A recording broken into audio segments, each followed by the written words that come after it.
ചരിത്രമുറങ്ങുന്ന താനാളൂർ ഒഴൂർ പഞ്ചായത്തുകളുടെ സംഗമ പ്രദേശമായ കോട്ടോലപ്പീടികയിൽ 1990കളിൽ യൂത്ത് കോർണർ എന്ന സന്നദ്ധ സംഘടന നിലവിൽ വന്നു. രൂപീകരണം മുതൽ കലാ, കായിക, സാമൂഹ്യ, സാംസ്കാരിക, ജീവകാരുണ്യ പ്രവർത്തനങ്ങളിലും അതോടൊപ്പം നാടിൻ്റെ വികസനം, സാക്ഷരതാ പ്രവർത്തനം, അങ്ങനെ നാടിനും നാട്ടുകാർക്കും വളരെയധികം പ്രയോജനപ്പെടുന്ന ഒരു സന്നദ്ധ സംഘടനയായി യൂത്ത് കോർണർ മാറി. ആ കാലഘട്ടങ്ങളിൽ യുവജനമേളകളിലെ കലാകായിക മത്സരങ്ങളിൽ നിന്നും നിറഞ്ഞു നിന്നിരുന്നു യൂത്ത് കോർണർ.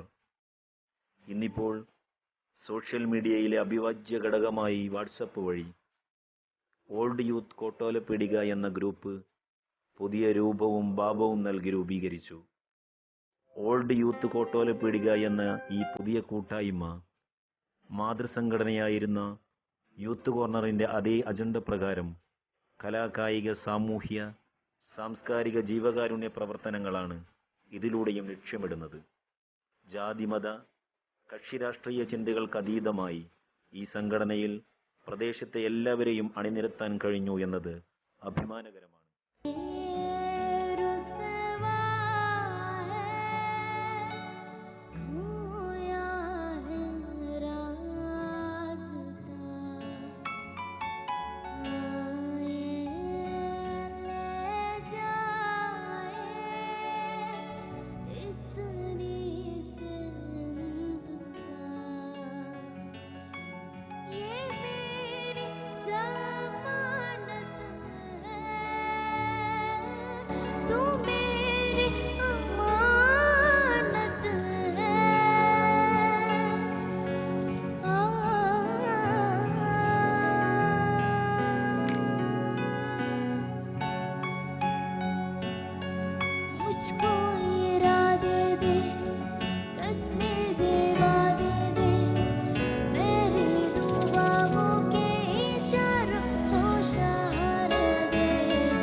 ഒരു 60 വർഷം മുമ്പുള്ള ഒരു സിനിമാ ഗാനം. ആ സിനിമയുടെ പേര് കണ്ടം വെച്ച കോട്ട് എന്നാണ്. അത് രചിച്ചിട്ടുള്ളത് പി ഭാസ്കര മാസ്റ്ററാണ്, സംഗീതം പകർന്നത് ബാബുരാജാണ്, പാടിയതാണെങ്കിലോ കൊച്ചിൻ മെഹബൂബ്. ഈ പാട്ടിനൊരു പ്രത്യേകതയുണ്ട്. ഇതിൻ്റെ സാഹചര്യം പശ്ചാത്തലം ഒന്ന് വിവരിച്ചെങ്കിൽ മാത്രമേ ഈ പാട്ട് കൂടുതൽ നിങ്ങൾക്ക് ആസ്വാദ്യകരമാവും. ഇതൊരു ചെരുപ്പുകുത്തിയുടെ കഥയാണ്. അദ്ദേഹം ഒരു ഗ്രാമത്തിലൊരു ചെരുപ്പുകുത്തി ഉണ്ടായിരുന്നു.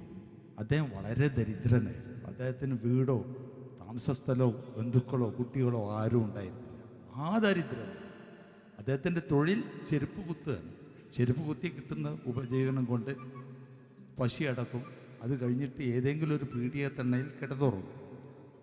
അങ്ങനെ ഇരിക്കെ ഒരു ദിവസം അതിൻ്റെ തൊട്ടടുത്തുള്ള ഒരു വലിയ മാളിക വീട്ടിൽ കുറേ ആളുകൾ പോകുന്നത് കണ്ടു. അപ്പോൾ അദ്ദേഹത്തിൻ്റെ ഒരു കൗതുകം, എന്താണ് ഇത്രയും അധികം ആൾക്കൂട്ടം അങ്ങോട്ട് പോകണമെന്ന് ചോദിച്ചപ്പോൾ അവിടെയുള്ള ആൾ ഹജ്ജിന് പോവുകയാണ്, ഹജ്ജ് യാത്രയപ്പ് നൽകുകയാണ് എന്ന് പറഞ്ഞപ്പം അദ്ദേഹത്തിനൊരു കൗതുകം തോന്നി.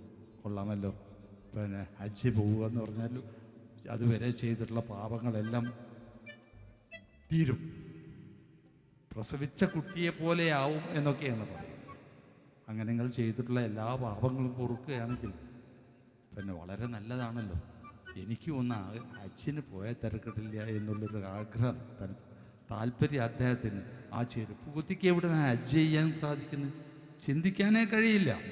പക്ഷെ അദ്ദേഹത്തിന് അമിതമായ ആഗ്രഹം, എന്തായാലും ഞാനും ഹജ്ജിന് പോകാൻ തന്നെ ഒരുക്കം എന്ന് വിചാരിച്ച് അദ്ദേഹം കിട്ടുന്ന കാശ് മിച്ചം വെക്കാൻ തുടങ്ങി.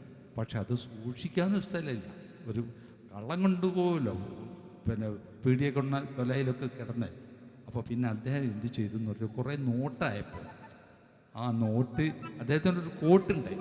ആ കോട്ടിൻ്റെ ഒരു ഭാഗത്ത് പതിച്ചു വെച്ച് വേറൊരു ശീല കൊണ്ട് അത് തുന്നിക്കെട്ടി. അപ്പോൾ പെട്ടെന്ന് കണ്ടാൽ കണ്ടം വെച്ച കോട്ടെന്ന് തോന്നും. കുറേ ആയപ്പോൾ ഒരു 3-4 മാസം കൂടി ആയപ്പോൾ കുറേയും കൂടി നോട്ടായി. അപ്പോൾ ആ നോട്ട് അതിൻ്റെ തൊട്ടടുത്ത പോക്കറ്റിൽ തുന്നിപ്പിടിപ്പിച്ചു. അങ്ങനെ ഒരു 2-3 കൊല്ലം ആയപ്പോഴേക്ക് കോട്ട് മുഴുവനും കണ്ടം വെച്ച കോട്ടായി. ഇതിൻ്റെ രഹസ്യം ഇദ്ദേഹത്തിന് മാത്രമേ അറിയുള്ളൂ. ഇതിൻ്റെ അകത്തുള്ള സാധനം നോട്ടാണെന്നുള്ളത്. അങ്ങനെ ഏതാണ്ട് അദ്ദേഹം ഒരു കണക്ക് കൂട്ടി ഹജ്ജിന് പോകാറായി എന്ന്, അതിൻ്റെ തുക തികഞ്ഞിട്ടുണ്ട് എന്ന് പറഞ്ഞപ്പോൾ മനസ്സിലായപ്പോൾ അദ്ദേഹം അതിനുള്ള യാത്രക്കുള്ള ഒരുക്കങ്ങൾ ഒരുങ്ങി. ആ സമയത്താണ് അന്ന് രാവിലെ ഒരു പ്രായമായ ഒരു സ്ത്രീയും അതിൻ്റെ വിവാഹപ്രായം എത്തിയ ഒരു പെൺകുട്ടിയും കടന്നു വരുന്നു.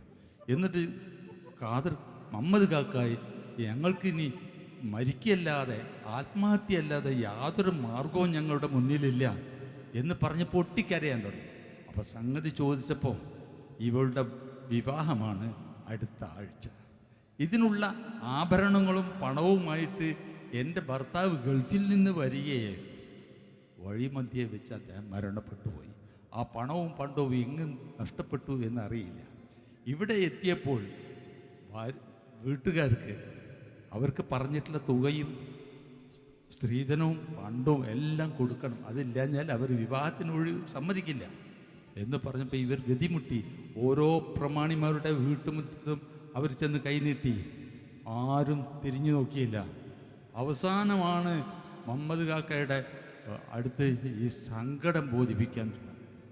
അദ്ദേഹം അന്നേരം പെട്ടെന്ന് ദീർഘദൃഷ്ടി ആകാശത്തേക്ക് തല ഉയർത്തിയിട്ട് അദ്ദേഹം ചിന്തിച്ചു, ഞാനിപ്പോൾ ഈ ഉണ്ടാക്കിയിട്ടുള്ള കാശുണ്ടല്ലോ, ഈ കാശ് എൻ്റെ ധർമ്മം, എൻ്റെ കടമ, ഈ പെൺകുട്ടിയെ വിവാഹം കഴിച്ചു കൊടുക്കുന്നതാണ്. അത് നിർവഹിക്കാതെ ഞാൻ ഇവിടെ നിന്ന് ഹജ്ജിന് പോയാൽ എൻ്റെ ഹജ്ജ് അള്ളാഹു സ്വീകരിക്കില്ല എന്ന് അദ്ദേഹത്തിൻ്റെ മനസ്സ് തോന്നി. അദ്ദേഹം ഉടനെ പറഞ്ഞു, നിങ്ങൾ സമാധാനിക്കൂ, ഞാൻ അതിന് വഴിയുണ്ടാക്കാം എന്ന് പറഞ്ഞ് അദ്ദേഹം നോട്ടിൻ്റെ ഓരോ കെട്ടും തുന്നും അഴിച്ച് നോട്ട് പുറത്തേക്ക് എടുത്ത് ആ സ്ത്രീയെ ഏൽപ്പിക്കുകയാണ്. എന്നിട്ട് നിങ്ങൾ നിങ്ങളുടെ മകളെ വിവാഹം കഴിച്ചു കൊടുക്കും, എൻ്റെ ഹജ്ജ് ഞാൻ ഇവിടെ പൂർത്തിയായി എന്ന് ഞാൻ വിശ്വസിക്കുന്നു എന്ന് പറഞ്ഞ് അദ്ദേഹം അവരെ യാത്രയാക്കി. ഇതാണ് ആ പാട്ടിലെ ഉള്ളടക്കം. പണ്ട് ഏതെങ്കിലും ഒരു പാട്ടൊക്കെ ഉണ്ടാവുകയാണെങ്കിൽ അതിലൊരു നന്മയുടെ വശം, ഒരു സന്ദേശം, ഒരാശയം ഉണ്ടാവുകയും. ഇപ്പോഴത്തെ പാട്ടുകളിൽ അതൊന്നും വളരെ ദുർലഭമാണ്. എങ്കിലും ഈ ഒരു പഴയ പാട്ട് ഞാൻ ഇവിടെ അവതരിപ്പിച്ചു എന്ന് മാത്രം.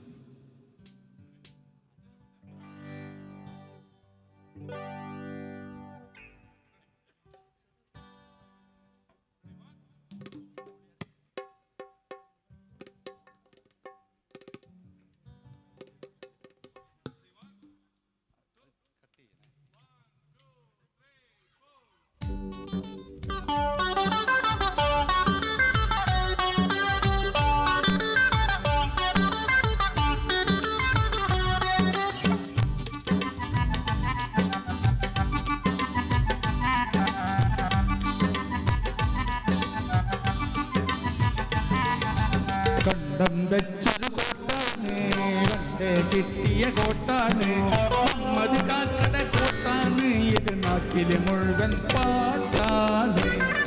ഇത് കണ്ടം വെച്ചൊരു കോട്ടാണ്, കണ്ടേ കിട്ടിയ കോട്ടാണ്, മമ്മദ് കാക്കട കോട്ടാണ്, ഇത് നാട്ടിലെ മുഴുവൻ പാട്ടാണ്.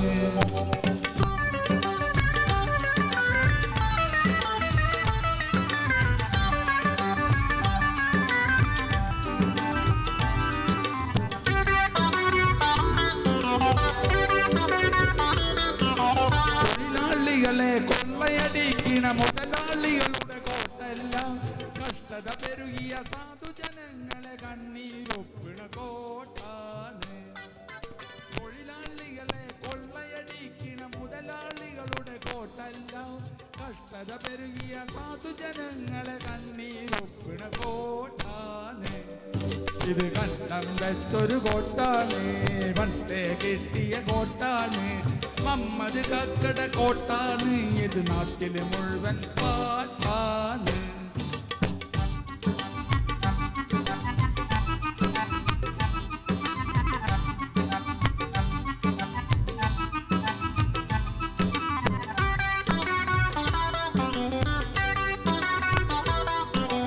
ഒട്ടിലിരിക്കണ വന്നൂട്ടേ മൂട്ടേ, നീ ഇത് കേട്ടാട്ടെ, കടിച്ച് കൊല്ലാൻ വന്നാൽ നിന്നെ കശാപ്പ് ചെയ്യും മൂട്ടേ.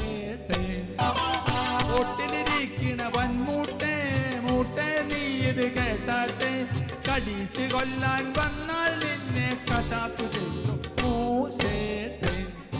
ഇത് കണ്ടം വെച്ചൊരു കോട്ടാണ്, പണ്ടേ കിട്ടിയ കോട്ടാണ്, മമ്മദ് കാക്കട കോട്ടാണ്, ഇത് നാട്ടിലെ മുഴുവൻ പാട്ടാണ്.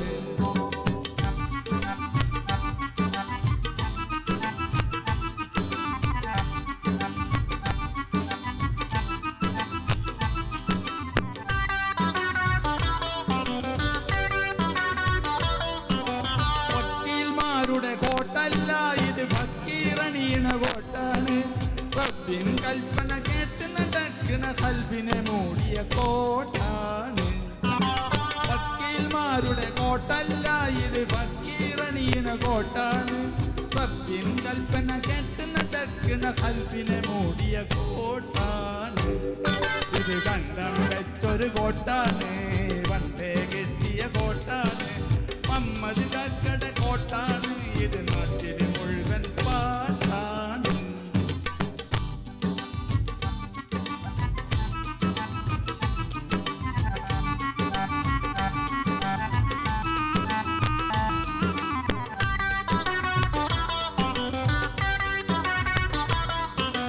വർഷം 4 കോട്ടിനകത്തൊരു വാലൻ പാറ്റയിരിക്കുന്നു, കോളറും നിന്ന് കീശയും നിന്ന് കോട്ടും കൂടി തിന്നല്ലേ. വർഷം 4 കോട്ടിനകത്തൊരു വാലൻ പാറ്റയിരിക്കുന്നു, കോളറും നിന്ന് കീശയും നിന്ന് കോട്ടും കൂടി തിന്നല്ലേ. കണ്ടം വെച്ചൊരു കോട്ടാണ്, പണ്ടേ കിട്ടിയ കോട്ടാണ്, മമ്മദ് കാക്കട കോട്ടാണ്, ഇത് നാട്ടിലെ മുഴുവൻ പാട്ടാണ്. ഇത് കണ്ടം വെച്ചൊരു കോട്ടാണ്, പണ്ടേ കിട്ടിയ കോട്ടാണ്, മമ്മദ് കാക്കട കോട്ടാണ്, ഇത് നാട്ടിലെ മുഴുവൻ പാട്ടാണ്. ഇത് കണ്ടം വെച്ചൊരു കോട്ടാണ്, പണ്ടേ കിട്ടിയ കോട്ടാണ്, മമ്മദ് കാക്കട കോട്ടാണ്, ഇത് നാട്ടിലെ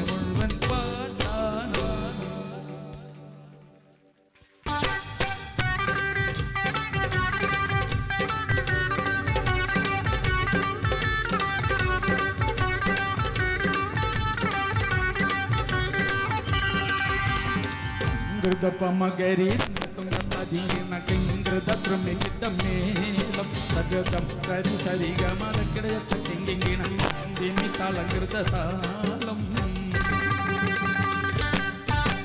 സംഘൃതപമകരി തുങ്കതീന കിങ്കൃതദ്രുമികിതമേളം സജതം കരി സരിഗമദക്കിടയത്ത കിങ്കിങ്ങിണ ദിമി താളകൃതതാളം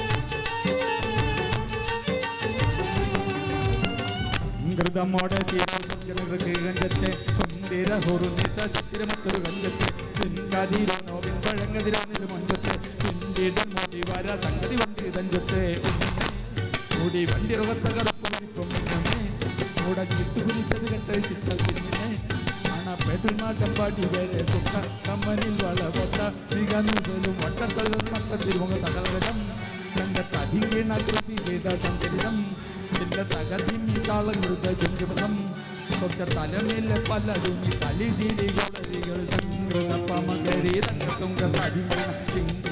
തങ്കൃതമേളം സജതം കരി സരിഗമദക്കിടയത്ത കിങ്കിണ കിങ്കിമി താളമൃതതാളം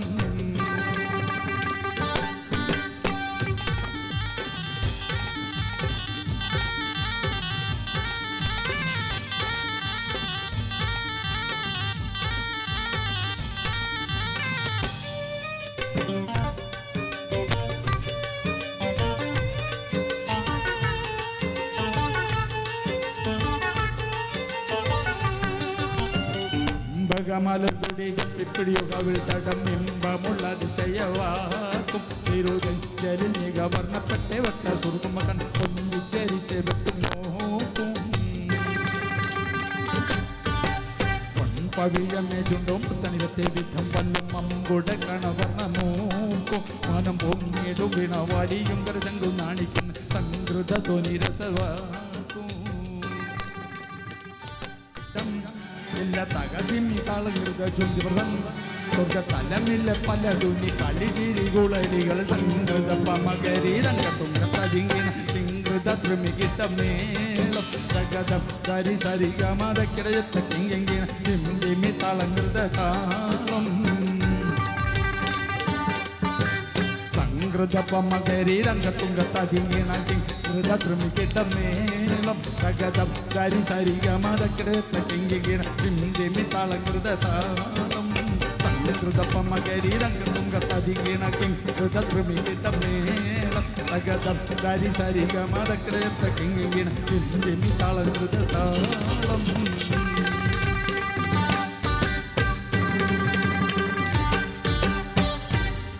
Thank you.